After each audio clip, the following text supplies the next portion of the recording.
기적의 새 아침입니다. 우리 아침 예배를 하나님 앞에 함께 나가겠습니다. 우리가 오늘부터는 그동안 했던 잠언 전체를 다 마무리했고, 이제 구약을 봤다면 신약을 보는 시간을 좀 가지려고 합니다.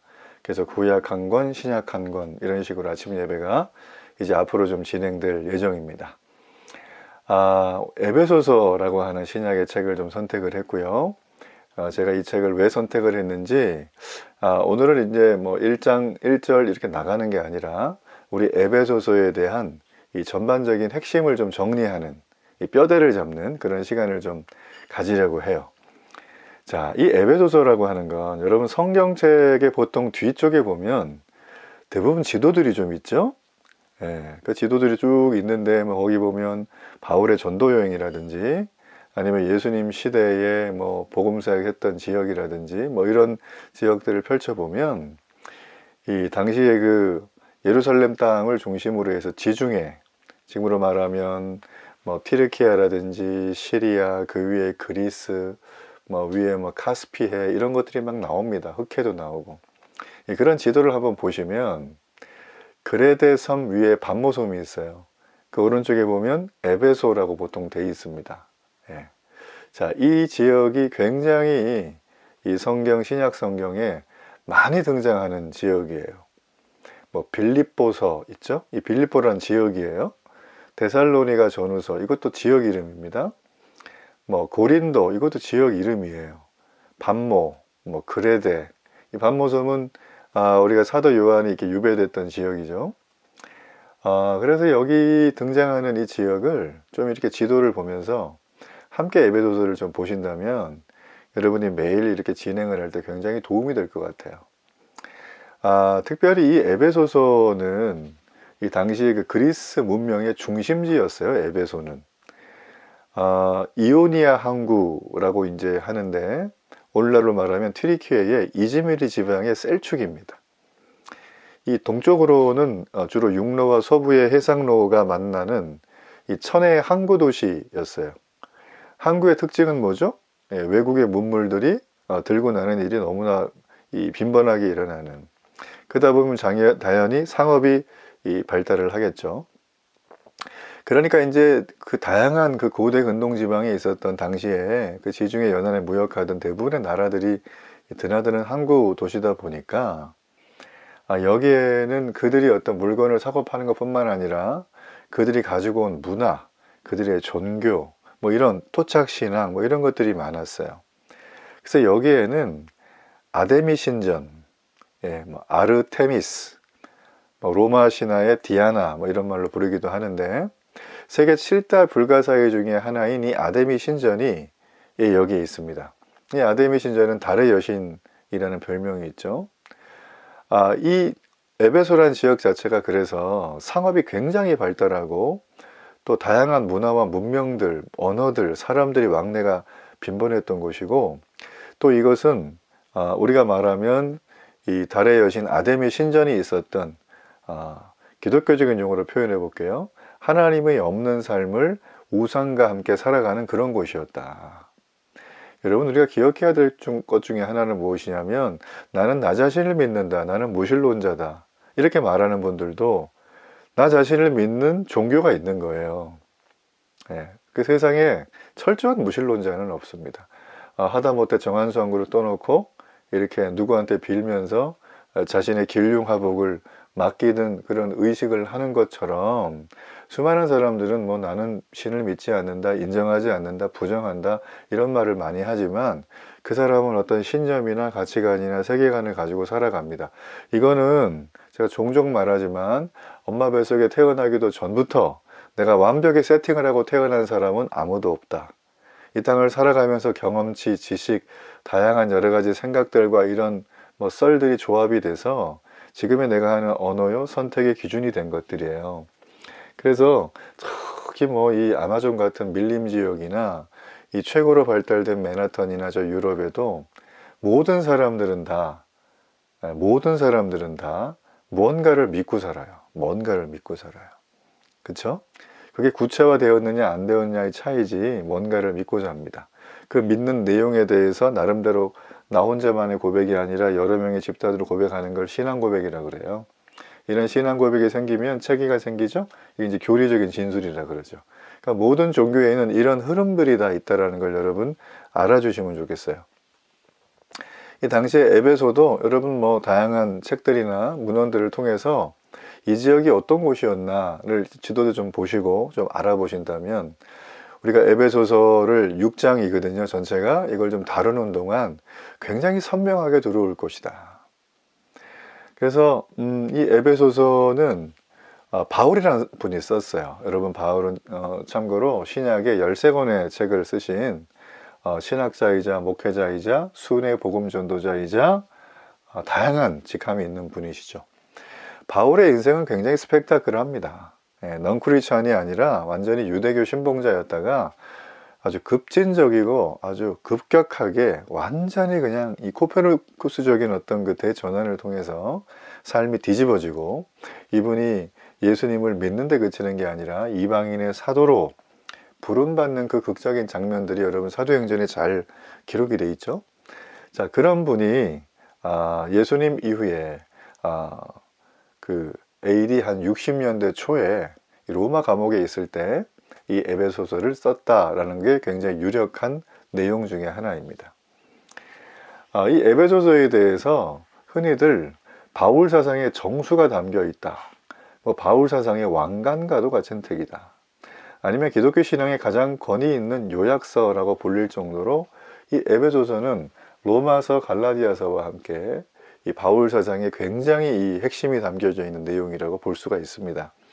여러분, 분량이 짧기 때문에 마음 먹고 보면 한 20분이면 봐요. 쭉 볼 수 있거든요. 뭐 조금 더 길어도 30분.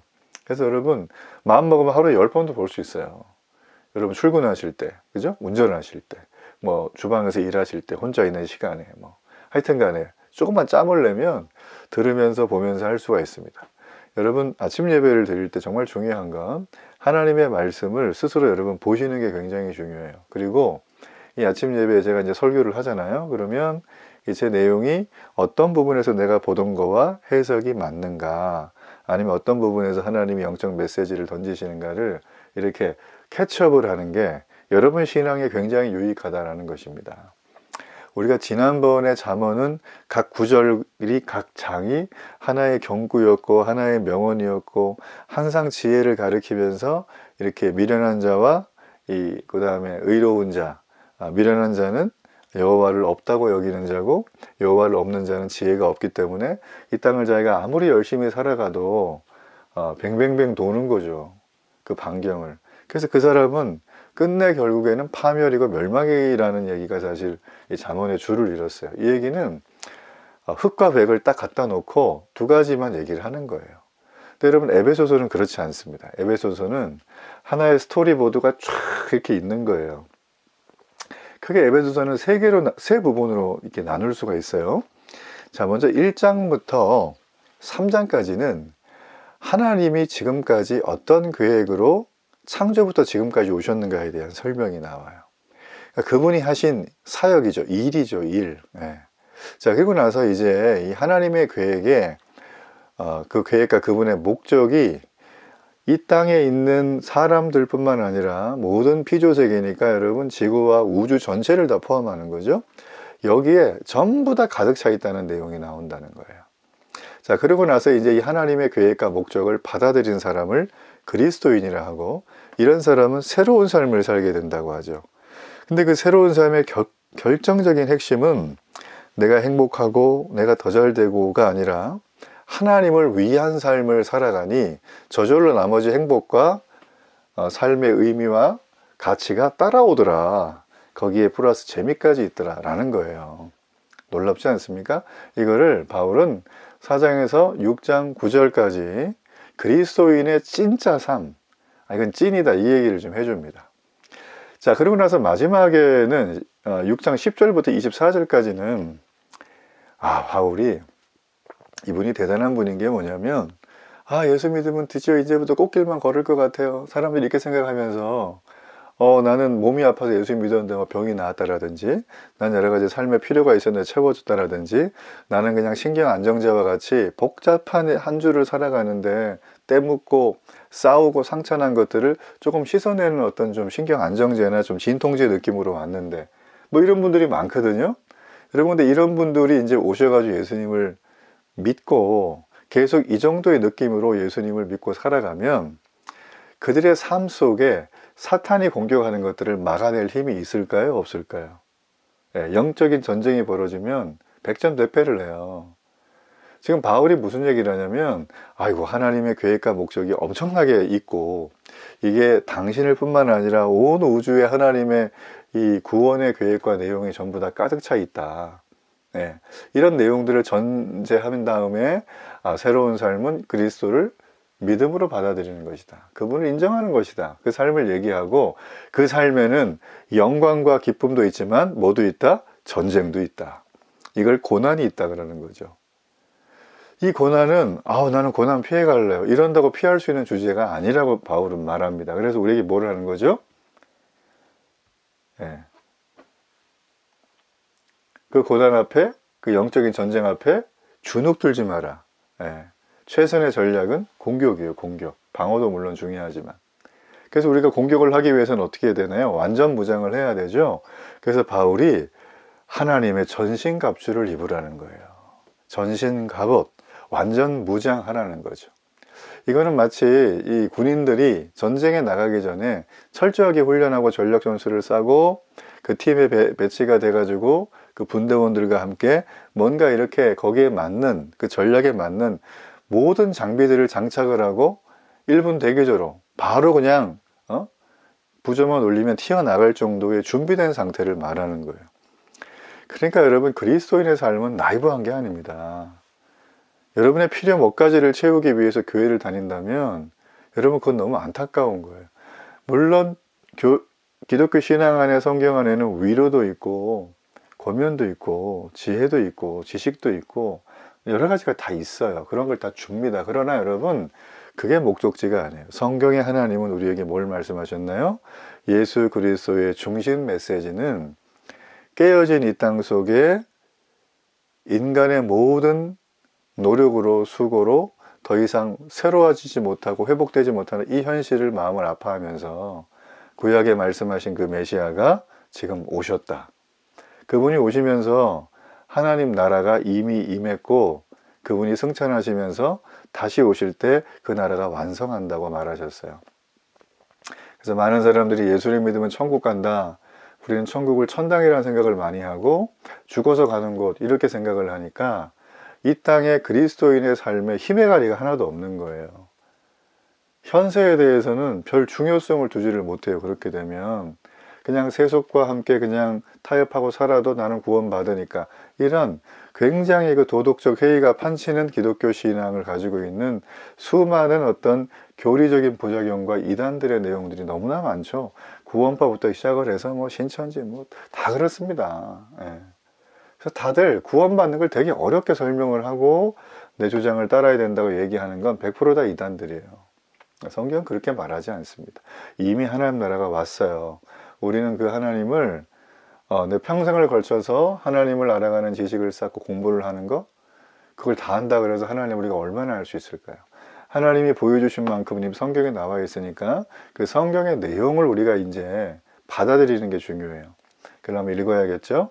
그걸 갖다 스터디 해야겠죠? 삶으로 살아내야 되겠죠? 여러분, 그렇게 하기 위해서 아침 예배는 여러분에게 필수입니다. 이 분주하고 복잡한 현대사회의 삶을 살아가면서 눈만 뜨면 하루 종일 쳐내야 될 일들이 얼마나 많아요. 한다고 또 내일 되면 그런 일이 없습니까? 또 반복되는 거예요. 여러분, 이러면 10대가 가고 20대가 가고 50대가 되고 70대가 되고 이제 인생의 황혼이 왔을 때도 그러고 살 거예요, 우리는. 그렇죠, 여러분? 우리가 예수님을 믿는다는 건 그 모든 시간대에 의미와 가치를 다 부여하는 작업이라는 거예요. 전 여러분이 에베소서가 그런 의미에서 정말 우리에게는 정말 너무나 중요한 하나님의 계획과 목적이 가득 담겨져 있는 책이고, 하나의 신학 개론서 같은 성격을 띠고 있다. 저는 그렇게 생각을 합니다. 자, 그러면 에베소서가 말하고 있는 핵심적인 주제는 뭐겠습니까? 저를 한번 따라해 보세요. 하나 되는 것. 예, 하나 되는 것입니다. 뭐 통일 이런 말을 쓰기도 하죠. 하나님의 사랑을 강조하는 에베소서에는 이 하나님의 사랑이 관념적으로 나오지 않아요. 하나님의 사랑이 어떻게 구체적으로 나와야 되는가, 그런 부분들을 여러 다양한 측면에서 설명을 해주고요. 이 하나님의 사랑이 모든 사람을 그리스도 안에서 하나 되게 했다라는 게 전체 큰 맥락입니다. 그래서 예수 그리스도의 제자, 여러분과 저죠. 이런 사람들은 우리가 서로 하나가 되었음을 깨달을 필요가 있어요. 그리고 우리가 서로를 위해서 세워져 나갈 수 있도록, 그래서 그들과 함께 세워져 나가는 지체의식을 갖고 살아가는 게 너무나 필요합니다. 여러분, 그런 의미에서 지금 현재 하나님 이 땅에 허락하신 가정과 교회라고 하는 하나님의 기관이죠. 가족과 교회라고 하는 하나님의 이 기관에 어느 한쪽에도 속해 있지 않으면 참 마음이 아파진다는 거예요. 삶이 참 외롭습니다. 황망합니다. 하나님은 좋은데 교회에 속하지 않고 그냥 주일날 예배만 딱 드리고 집에 가고, 예배만 드리고 집에 가고, 어떨 때 뭐 바쁘면 못 오고, 이런 삶을 반복하면 하나님이 나의 하나님으로 되는 건 매우 어려워져요. 네. 하나님은 여러분에게 초대하셨어요. 그래서 여러분이 오게 만드셨고, 여러분이 맞아 하나님의 이 생명의 메시지를 듣고 그의 삶에 이제는 새로운 삶을 할 수 있도록 하나님의 계획과 하나님의 모든 과정과 목적을 우리에게 선물로 아낌없이 주셨다는 거죠. 그래서 하나님은 우리가 너 혼자만 신앙생활을 하는 게 아니라 옆에 있는 지체와 서로 연결된 하나님의 성전으로 빚어가기를 하나님은 원하고 계세요. 그 일을 위해서 바울이라는 사람을 급격하게 회심하게 하고, 놀라운 이 하나님의 계획을 당시에 선민의식의 폐해를 입고 있었던 유대인들 뿐만 아니라 온 열방을 향하여 복음을 전하는 이방인의 사도로 그를 세웠다는 걸 여러분 기억할 필요가 있습니다. 하나님의 계획은 정말 이루다 말할 수가 없어요. 여러분이 하나님의 계획을 맛보아 아는 은혜가 있기를 간절히 바랍니다. 그래서 이 에베소서는 조금 더 이제 제가 쉽게 정리해서 마무리하고 마칠게요. 이 에베소서는 한마디로 말하면 이 에베소서 앞쪽에 있는 내용들은 전부 다 하나님이 하신 일이에요. 우리에게는 어떤 도를 말하지 않습니다. 하나님은 던이에요. 이미 다 했어요. 그래서 하나님은 이미 다 하신 일들을 우리에게 얘기를 하는데, 내가 이런 걸 했으니까 너네들이 잘 들어야 돼, 뭐 이런 개념도 있지만, 막 감격에 겹고 막 기쁘셔가지고 이 하나님의 이 계획 속에 내가 너희들을 향하여 자비와 지혜와 사랑을 이렇게 내가 이렇게 다 했다.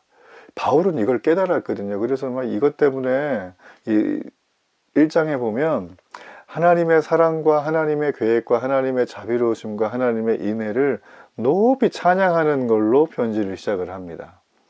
그러면서 바울은 급한 마음 먹으면서 어떻게 하냐면 숨도 안 쉬고 이 모든 게 다 태초부터 하나님이 철저히 계획하셨다는 거예요. 그 계획 속에 우리를 건지기 위한 그리스도의 죽으심과 부활이 있는 거죠. 그리고 그분은 만물을 통치하는 분이라고 해요. 이 놀라운 선물을 우리가 얻기 위해서는 내가 할 수 있는 건 아무것도 없다. 오직 뭐예요? 구원해 주심에 대한 감사하는 마음, 그리고 선한 일을 행하며 하나님 원하시는 삶을 살아가기만 하면 된다라는 게 이 놀라운 전반부에 바울이 던지는 메시지인 거죠.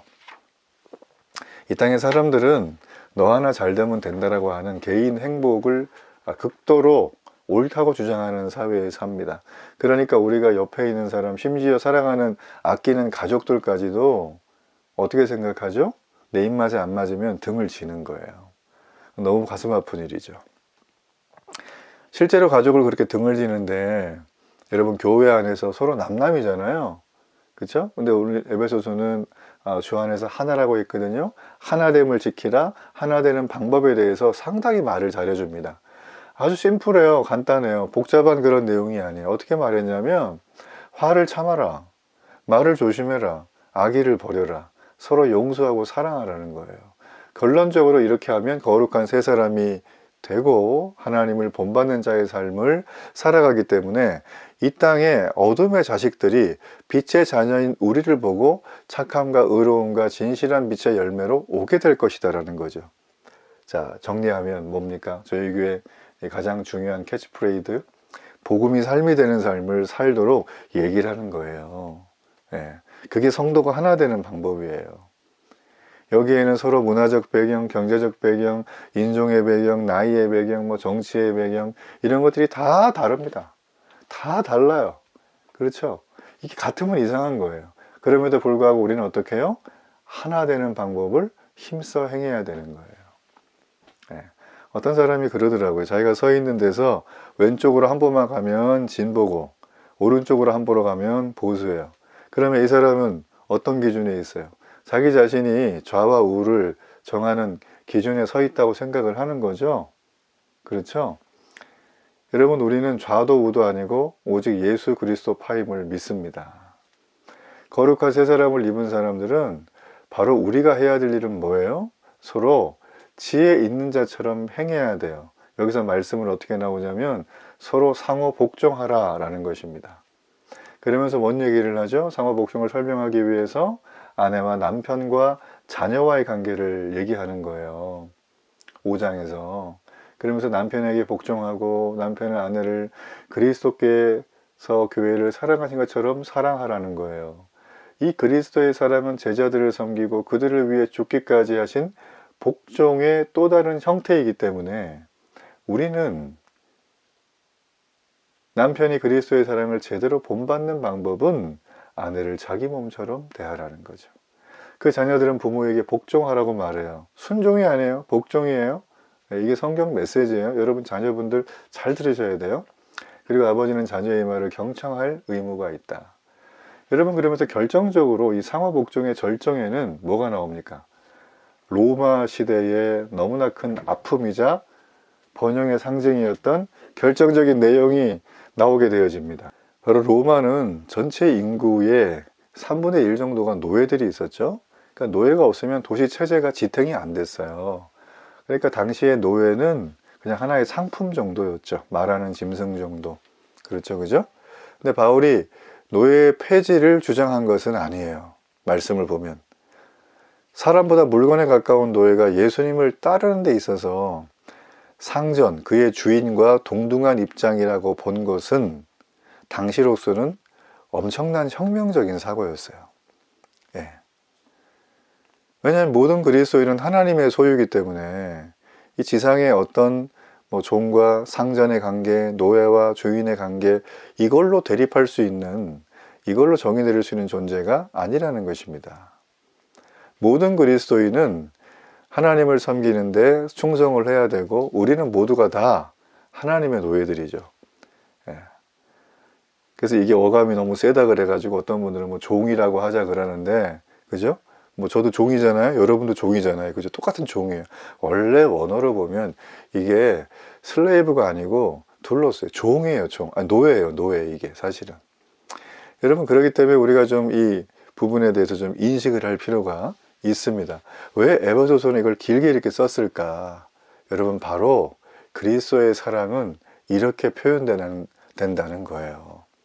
우리가 도덕과 인류적으로 도저히 불가능한 영역을 행해야 된다라고 힘들어하고 하나님은 왜 이런 걸 줘가지고 나를 괴롭게 하느냐, 이런 말을 할 필요가 없습니다. 이거는 무엇이냐면 바로 서로가 서로를 위해서 서로 지체가 되고 한 공동체가 되는 과정이 필수적인 것이다. 이렇게 되면 그리스도의 아름다운 성전인 교회가 세워지게 된다. 그렇죠, 그죠? 그러면 세상 사람들이 그 안에 함께 와서 깃들게 되고, 마치 겨자씨가 자라나가지고 수많은 사람들이, 수많은 동실무들이 깃들이면서 천국을 경험하는 것처럼 그런 일들이 되어진다는 게 이 에베소서가 우리에게 해주는 얘기라는 것입니다. 오늘 이 결혼에 대한 내용을 들으셨는데 여러분 한두 번 더 들어보시면 너무나 좋겠고요. 앞으로 이제 에베소서 6장밖에 안 되니까 오늘 첫날이죠. 오늘 다 읽으세요. 6장이니까 어렵지 않아요, 여러분. 이거 다 못 읽으면 여러분 핑계만 되는 거예요. 예. 이왕지사 하나님 앞에 예배하고 아침 예배 드리시고 삶을 살기로 결단하셨다면 6장 이거 그냥 단숨에 다 읽어야죠. 읽을 때 고민하고 읽지 마세요. 먼저 한번 쑥 보세요. 훑어보기. 두 번째 조금 더 보세요. 세 번째 볼 때는 보면서 각 장에서 궁금한 게 있으면 표시만 해놓으세요. 이렇게. 그리고 이제 저랑 같이 또 아침 예배 내일도 같이 하시면 돼요. 자, 여러분, 이런 이 에베소서를 통해서 하나님이 우리를 향한 놀라운 하나님의 계획과 목적이 오늘 예배하는 여러분의 모든 삶 속에 온전히 이루어지기를 주의 이름으로 축복합니다. 우리 결단의 기도를 함께 드립니다. 좋으신 하나님, 하나님은 우리를 정말 사랑하셨는데 죽기까지 사랑하셨습니다. 아버지의 일을 이루기 위하여 오시겠다 했던 그 메시아 예수님, 이곳에 와서 마치 우리의 삶이 에베소 이 상업의 중심지이자 또 우상의 중심지인 이런 현대 사회 속에 주님은 오늘 우리를 부르십니다. 주님은 우리를 초청하십니다. 그 초청과 부르심 앞에 감사하며 하나님의 계획하신 일 앞에 순종하며 서로 사랑하며 하나님의 거하실 처소인 성전으로 빚어가는 일에 온 삶을 드리며 함께하는 은혜와 축복이 있게 해 주옵소서. 예수님의 이름으로 기도합니다. 아멘.